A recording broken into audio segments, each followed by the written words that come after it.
We have covered a lot of different autonomous systems over the years, and to be honest, most of them are met with kind of sighs. People think that we're going to go Minority Report rather than maybe Kit. But there are two companies that we've covered that people seem to be really interested in. Obviously, Tesla with full self-driving. We get so many comments from people asking us to test out a full self-driving car, and we're hoping to do that really soon.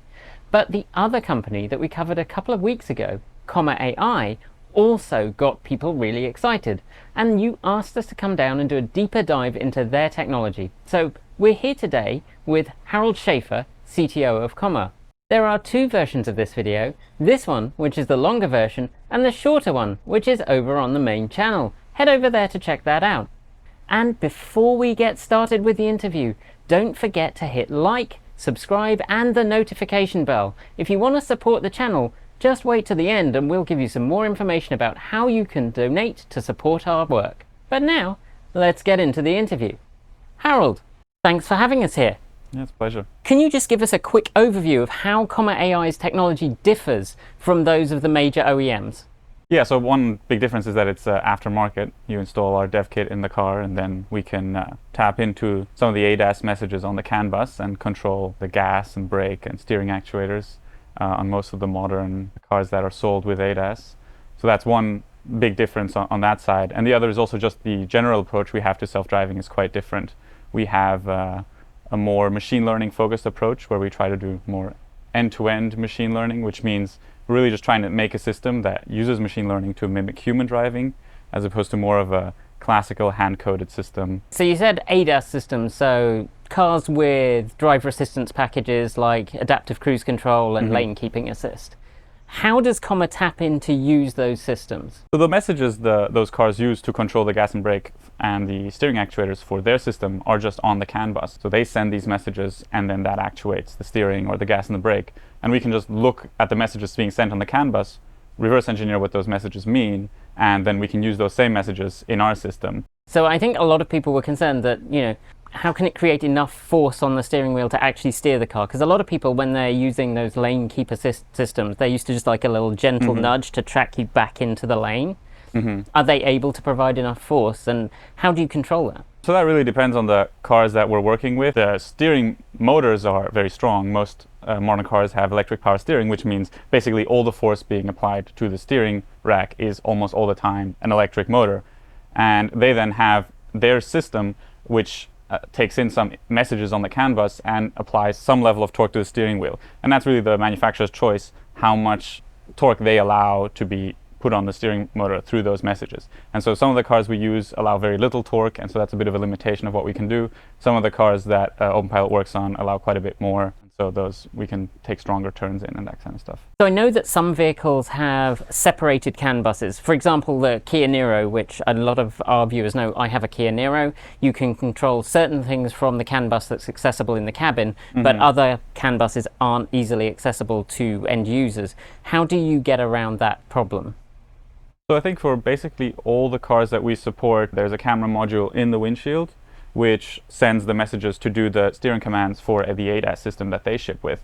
And so just tap in there, and then we also connect to the CAN bus under the steering wheel. All we do for almost all the cars we support, and between those two CAN buses, we have access to everything we need.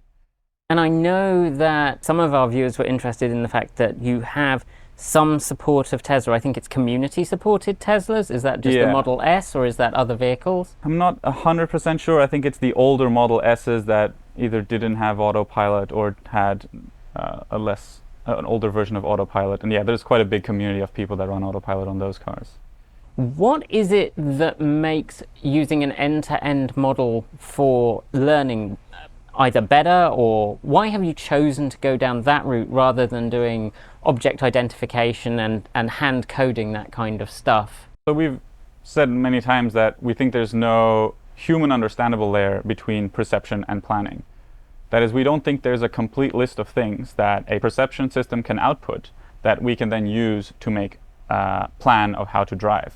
It's generally a growing list. If you look at what other car manufacturers do, they have perception systems that detect all sorts of things about the road, which is like pedestrians, cyclists, motorcyclists, whether the car is a truck or not a truck, and you get this very large growing perception space of all these things you want to track, and then that goes into some behemoth of a planning algorithm, and it just seems to grow and grow and grow, and the performance doesn't seem to grow that quickly with this like growing list and growing complexity. And end-to-end allows the machine learning model to internally just deal with all these things. You input video and you tell it, this is how a human would drive, figure it out. And it just seems like that allows you to create a much simpler system that can still do very complex tasks and ends up being just an easier way to achieve performance. We've driven down here in two vehicles. We've brought down a Blue Cruise vehicle and a vehicle with the standard Tesla Autopilot, a 2018 Model 3. It has been very interesting to see how those two processes work.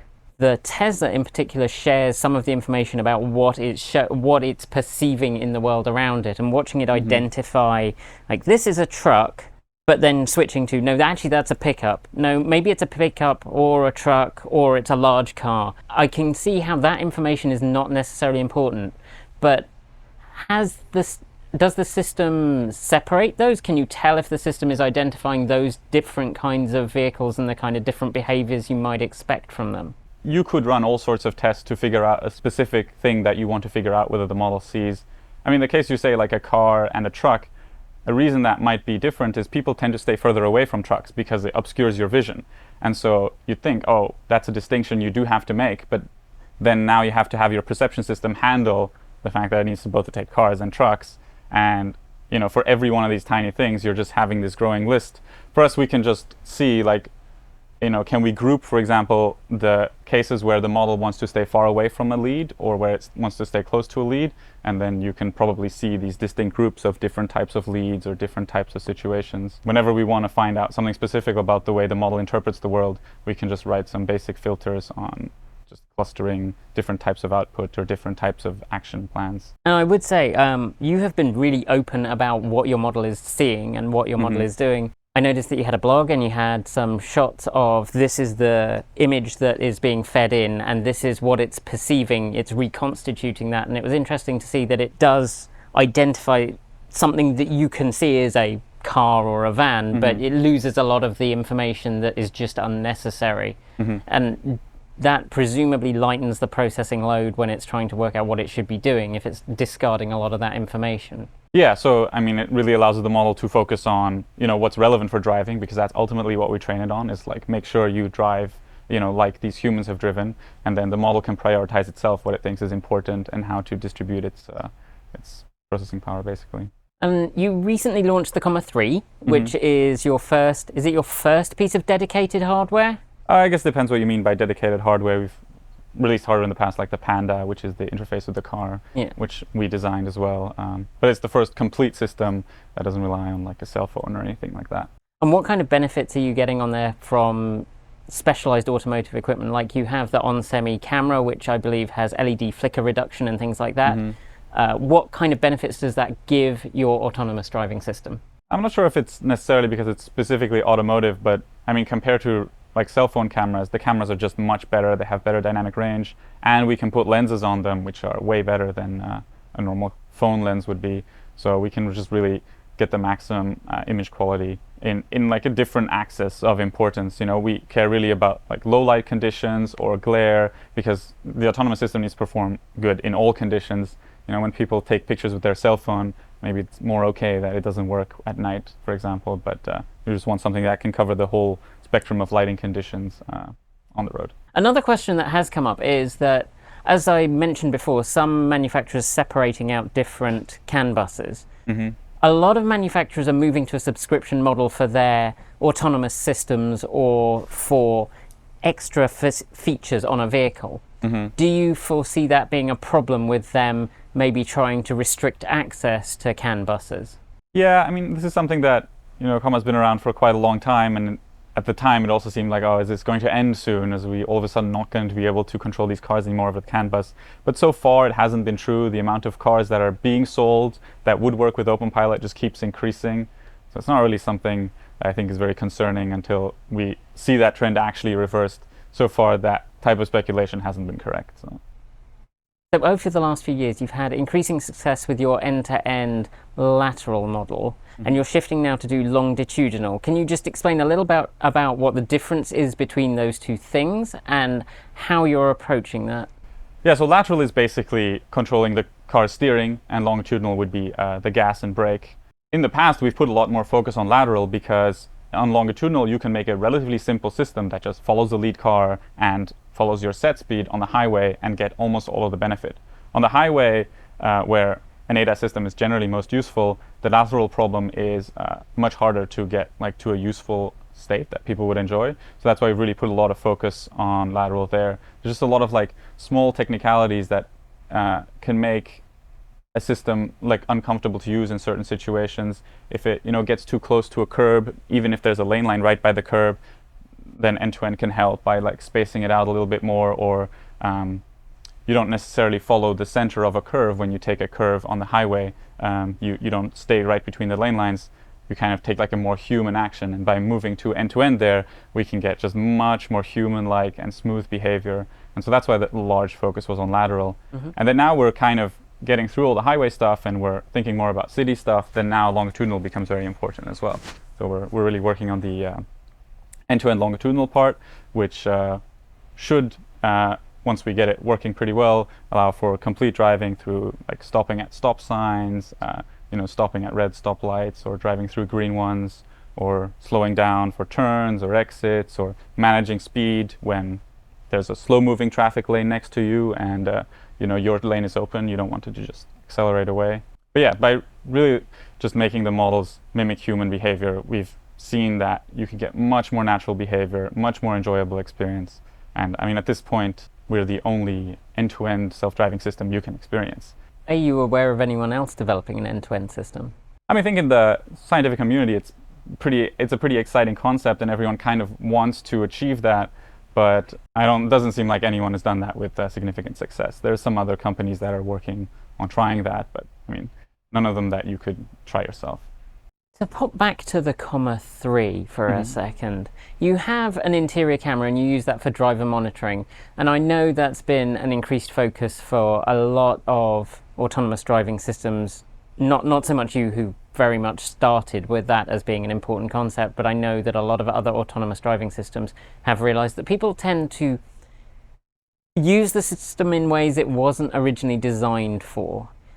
What other benefits do you get from monitoring the driver? Personally, I think it's a very good reminder to pay attention. I mean, I get distracted when I don't drive with OpenPilot as well, and it's something I would like to be reminded of, and the same is true when I drive with OpenPilot. And I think most of our users generally like the experience of driver monitoring.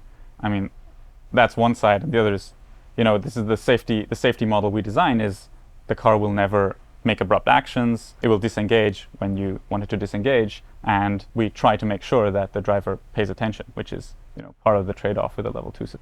And in what situations will the car disengage? On OpenPilot now, we guarantee disengagement when you press the brake, when you press the gas, or when you press the disengage button. It doesn't disengage on steering? It does not. That's interesting that you've chosen that model where you don't disengage on steer. We've driven down in vehicles that have disengage on steer and different vehicles that do not have disengage on steer, and the team have differing opinions about whether that's a good or a bad thing. With that experience, it means that you can kind of nudge the vehicle a little bit and just give it some feedback as to whether you like what it's doing. Does it then feed back into your model later that you adjusted what the car was doing? We definitely track when there's steering override, as we call it, which is if you add torque on top of OpenPilot's torque, and we do various things with that. I mean, our models predict this, for example. The models we ship predict all sorts of things about, at any time, how likely is the human to take over in the next few seconds with either steering, gas, or brake. And we can do all sorts of things with that. It's also interesting for driver monitoring, for example. One of the goals of driver monitoring is to predict, is the human ready to take over? And we can directly ask the model that's looking at the face of the driver the question, is there a chance that the human will touch the steering wheel in the next 10 seconds? If the chance is 0, then maybe you would think the person's not paying attention, because why would the chance ever be 0? So we can use these kind of annotations for all these kind of cool, fun things, and allows for a lot of cool data science and research. So you talked a little bit there about the training that you're doing with the models. What data are you training the models on? Yeah, so we collect video from all the people that are using OpenPilot and upload the data. And so that video is the input to the model. And then basically the core output of the model is a trajectory in 3D space of where the car will be over the next 10 seconds. So that captures both the lateral movement and the longitudinal, as in the acceleration or the deceleration over the next 10 seconds. So I mean, that's the core of the end-to-end system. Then on top of that, there's a whole bunch of other outputs that we add, which is like lane lines, lead cars, talked about the probability of the human disengaging or taking over, probability of making a lane change, taking an exit. There's a whole bunch of other stuff that's useful for miscellaneous things. And with that training data that's coming in, it's from people driving. Is that correct? Yeah, so people are driving with the Comma 2 or the Comma 3 and collecting data, which they can then upload to our servers. And so then we have basically the video and then all the sensors that were active on the device in the car, which is like accelerometer, gyro, steering wheel sensor. And with you aiming for a human-like driving experience, that's obviously going to depend on the kind of driving data that you get in. The model will produce kind of an average of that. Yeah, I mean, it's a common concern is like, you know, if you train on humans, can it ever be better than a human? I think, first of all, that's not necessarily that relevant at this point because there is no self-driving system that even comes close to performing like a human. So I think for that reason, human-like behavior is still even very desirable at this point. But beyond that, it's not exactly like driving like a single human. The model kind of tries to build consensus of all the data in the data set, of all drivers, what's the most likely thing to do in this case. And it's not exactly like letting one person drive the car. It's like asking, 1,000 drivers to agree on what's the right thing to do here. And I think that sounds a lot more compelling than just like human-like performance. It's a lot better than that. It's like easy to imagine that that's far beyond superhuman. Are there any particular habits that the model has shown up that drivers consistently do, like maybe rolling a stop sign or trying to sneak through a red light? Is that something that you pick up from the model, picking up those kinds of behaviors? Yeah, I'd say that these type of bad driving behaviors appear more in longitudinal control than lateral. And when we have tested the end-to-end longitudinal model, it does roll some stop sign. And so, when we get to the point where it's very good at being human-like, but we want to maybe, adjust some things, we can condition it on making sure that it stops at stop signs or that it keeps some more reasonable distance from leads. Humans generally have relatively close following distances, which we may want to limit. So how do you find the kind of data that you need to train it on that? So, for example, if you wanted to give it lots of video of the car stopping at stop signs and sensor data that would go with that, is that something you can do automatically? Do you have tools to do that? Yeah, I mean, we can build like tools or filters that find us certain data pretty easily. Right now we train on randomly sampled data. We want just the diverse full spectrum of what people use OpenPilot on, and that's what we train on now. Generally, when we look for specific data, it's more to do tests or to try to understand something about how the model is behaving. And I mean, it really just depends on what you're trying to find. We have some filters that look for things like stop signs, which basically just check, is there a place where the human came to a full stop? And then you can make some, did he come to a full stop when there was no car? That's likely either a stoplight or a stop sign. And so when you apply that filter, you can easily see a lot of data of stoplights and stop signs. We have a lot of those kind of filters that we can quickly write and go through the data with. Do you filter your data by the source of the data, like which country it came from, so that you can train models differently for different countries, or is it just based on a sort of agglomeration of every country? Right now we train on all the data we have, and all the countries that we have, and the model, will behave differently given the scene. It can make some determination about, what kind of road this is. We do also tell the model whether it's supposed to drive on the left or the right. In some cases, that's important context. I mean, most of the time the model doesn't struggle with this, but if you're on an empty road in the suburbs and there's absolutely no indication whether you're, in Australia or America, that can be useful context. And maybe in the future we want to provide even more context. There might be other things that aren't immediately clear from the scene about, whether you're in a European country road or not. We can provide that in the future if that's necessary. Would you expect to do that based on GPS position, or would you expect to do that based on some kind of signifiers in the environment? Is it going to be able to look at a scene and go, I know I'm in a country that is a right-hand drive versus a left-hand drive country? I mean, if it can tell it from the scene, then we don't have to do anything. I mean, it can just see from the video and knows how to behave. But sometimes there might be some things that it can't immediately tell from the scene, which is like left or right-hand drive in some cases. Inputting GPS coordinates is a potential option, but I mean, if we do it, for example, the way we train now, if we were to tell it the GPS coordinates, it would likely overfit to certain GPS locations. Like if there's one driver driving in Minnesota, and you tell it, and then you're in Minnesota, so you're going to drive like that driver, or at least it's going to be incentivized to do that. So you might have to do something a little bit more clever than that. You would have state-based driving styles, like, yeah, exactly. This is a New York driver, this car is in New York. Which actually might be useful, because in a lot of cities people do drive more aggressively than they drive out in the countryside, so knowing that might actually be useful. I mean, that might be useful. That what we don't want is if we only have one person collecting data in Alberta, Canada, that every person that enters Alberta, now the car drives exactly like that person would have. That would be too much. We get a lot of comments from our viewers in India, particularly around Tesla's full self-driving, where they express some concern about how full self-driving might perform in such a markedly different driving environment. How do you feel like Comma.ai will do in those kinds of situations? I mean, I've driven in India myself as well, and there's no doubt driving there is very difficult. It's very different from driving here. But I think this is exactly the type of advantages you get from using an end-to-end system. You know, I mean, I checked recently, we actually don't have any users in India. We have got some users in like Nigeria and Saudi Arabia and a lot of other non-American countries, but hasn't made it to India yet. And I mean, it's clear why, I think. But if we collect a lot of data in India and we train it the way we train the model now, and the model has enough capacity to learn that level of driving, I mean, it'll work just fine.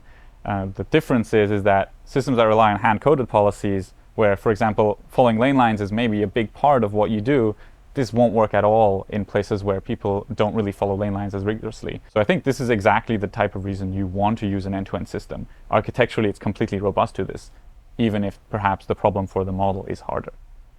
And you mentioned following lane lines there. I know you've recently started demoing laneless systems. What benefits has that provided you, and how is that working out? I think it's a huge success. It drives in the center of the lane lines almost all the time, except in cases where maybe that's not such a good idea. Examples like I gave earlier is that if you take a highway turn, generally a good thing to do is to start on the outside of the turn, cut a little bit, and then be back in the outside of the turn, because it means you're applying less steering input, which is more comfortable. If you just exactly follow the center of the two lane lines, what the car is going to do is going to go like this, then that, and then immediately go back, which is not that comfortable. And so using the end-to-end policy, we get a much more human-like and smooth output, even in cases where there are lane lines. And then when there are no lane lines, you go from it not doing anything intelligent to working a lot of the time. So places where there are no lane lines, would that apply to places like Alaska in the middle of winter, where you're driving down a road that's completely obliterated by snow and it just has some markers down the edge of the road? Or are we talking about just worn lane lines? No, I mean both. I mean, we had some examples that we were looking at where you have a snowed-in road and there are vehicle tracks. Now, it's obvious to anyone that you should probably follow the vehicle tracks, and it's just as obvious to our end-to-end system. But to a system that's looking for lane lines, I mean, what is it going to do? I have no idea, right? There are a couple of adaptive cruise control systems that certain manufacturers have included and other manufacturers have explicitly stated they are not going to use, namely radar and lidar. Do you find those systems useful? How do you integrate that? And let's start there. I mean, lidar, I think, is a crutch. I think that's a very good way of putting it. Data is just, because it's three-dimensional, it's easier to quickly write algorithms to, for example, do obstacle avoidance. But I think that avoids the real hard problems of self-driving, which is kind of this more like high-level, how do you interpret a scene and plan accordingly? I mean, to me, there's no doubt that the video of our devices has plenty of information to not drive into a wall, right? The camera can see the wall, and if it can't, I mean, that's a machine learning issue that we need to solve anyway. So I don't really see how, lidar really helps with solving, I think, the interesting and important problems of self-driving, which is I think, how do we get, smart machine learning models that understand the scene the way that humans do? I looked at the data, and it's just such low resolution and doesn't mean that much to me. And you immediately get the sense of like, I like video because to me, that's how I interpret the road. And that's what roads were designed for sight. So things that are very obvious in cameras, like, the color of a sign, for example, or the color of a lane line, now is nothing in lidar because, roads weren't designed for lidar. And then there's radar. We still use radar. I don't think radar is perhaps necessary for self-driving, but it's an easy way for us to get some benefit in some situations when it comes to following a lead car. Radar is very good at estimating the lead speed of cars in front of you. This is quite hard to do for just video. I think even humans would really struggle if you somehow were able to test humans how accurately they can tell the speed of the car in front of them. You would see that they're much, much worse at it than like a radar sensor is. I think you can patch over this pretty well, and humans do, by just understanding a lot more context, understanding cases where the car might be going slower or wants to go slower. And I think we'll get there too. It's just it's much easier to start with the radar, but I think we want to move to vision only, something we're actively working on, and I think it makes sense. I can see how if you have a vision-based system, you'd be able to perceive that a car 3 cars ahead has started braking, which is something you wouldn't necessarily pick up on a radar where you can only really see the car in front of you. Mm-hmm. Is that something that you expect that your model is going to be picking up? Yeah, the model definitely understands that context now. In the experiments we've done with end-to-end, you can see it completely understands, there's just one lead slowing down, or there's a whole wall of traffic ahead. And then it doesn't even care about what your lead is doing. It knows it has to slow down anyway. So I think, we expect that the model will see those things very clearly. The reason we haven't shipped vision only yet and still use the radar is the policy we use now that takes into account lead car is something that's kind of designed to work well with very, very accurate lead speed inputs. It was never designed with this idea in mind of like, it's hard to determine the speed of the lead from vision, and you might have to use, other decision-making policy. I know that George has talked about having the Comma.ai seeming like a little head, mm-hmm. and creating a body for it. You have 2 cameras on the front, so it has stereo vision. And in the Comma.con, you said you weren't really using that second camera yet. What do you intend to use those 2 cameras for? It's technically stereo vision, but the baseline is very narrow. I don't think humans don't get really any depth perception on the road with their second eye. It's just, we know how big cars are, so see how wide it looks. That's how far away it is. And so our system will always do the same too. We have similar baseline to humans, so we're also going to get no real stereo depth performance. But the second camera we use uses a very wide lens, so it's a lower resolution. It's the same resolution, but low resolution per degree. And it allows us just to see things that are going on the side. So we have a little bit of trouble with cut-ins sometimes with the narrow camera, or you can't see the stoplight above you or the stop sign to your right. And so with the wide cam, you just can get all that context in. Are you using that camera at the moment as well, or just the one camera? So at the moment, we're only using the narrow camera, and we are just in the process still of training end-to-end longitudinal models that will take in that extra context. A problem you get now is with end-to-end longitudinal, it stops at the stoplight and then stays there because it doesn't see the light turn green. And if it sees cars moving next to you, it's like, probably turn green, let's go. But if we input the wide image, it should see the light and move when it turns green. And the driver-facing camera in the Comma 3 also can see out of the vehicle as well? Mm-hmm. Do you intend to use that for perceiving what's going on around the rest of the vehicle? Yeah, we don't use that at the moment, but that was the intention. Then you can get context of, is it safe to make a lane change, stuff like that. Do you expect to use cameras from the vehicle as well, or just your own camera? Just our own camera. There's a lot of issues with using the camera from the vehicle. If it is even technically accessible, the video stream from their cameras, it's going to be different on every car. It's just, the camera is the main input, and it's something we want our own guarantees on, it being always the same. That's really interesting, because I know that a lot of cars now have quite poor sight lines from the inside. Is that something that you see as a problem for being able to perceive the world through that third camera? the point at which this becomes a problem is a very, very long time away. I mean, we're a level 2 system. Lane changes are still supposed to be made with the human in the loop. Kind of always imagine it to be some kind of collaborative effort. We want the system to become better and be able to handle more situations. But I mean, removing the driver isn't really something that we're working on. Thank you so much for the interview. Yeah, it's a pleasure. That's it for today. If you liked the video, be sure to give it a thumbs up and don't forget to subscribe to this channel and our other channel, Transport Evolved Take 2. We know that while a fair few of you are already subscribed, many more aren't. And remember, subscribing is free and so are notifications, so hit them both and help us out. Let us know below what you thought of this video, and remember, play nice. If you're not fond of the YouTube comment section, then why not continue this on our Discord server? It's free and we'll leave the link below. Thanks on behalf of the entire TE crew go out to the folks on my right for being our $15 to $49 a month patrons. Special thanks to our $50 a month patrons, Joseph Broucher, David Janakula, Andrew Martin, Guido Drahota, Brophy Wolf, Michael Goad, Tesla in the Gong, Sean Ueda, Gordon C., Regine Fellows, Anonymous Freak, Jim Burness, Kyle Hodgson, Anthony Coates, Ricky Leong, Brian Newton, Laura Sanborn, Rory Litwin, and Denny Hyde. And our deepest gratitude to our $100 a month Patreon supporters, John Lyons, Marcel Ward, Reggie Watts, Joe Bresney, Chris Asentova, JP Fagerback, Will Graylan, Matthew Drobnak, Christopher Lee Jones, Paul Conway, Ellery Hensley, and Ian. And if you'd like to join the ranks of our wonderful supporters, you'll find links below to Patreon, Bitcoin, and Ko-fi. And of course, you can buy your very own TE swag over at our Redbubble store. Thanks for joining me, and as always, keep evolving!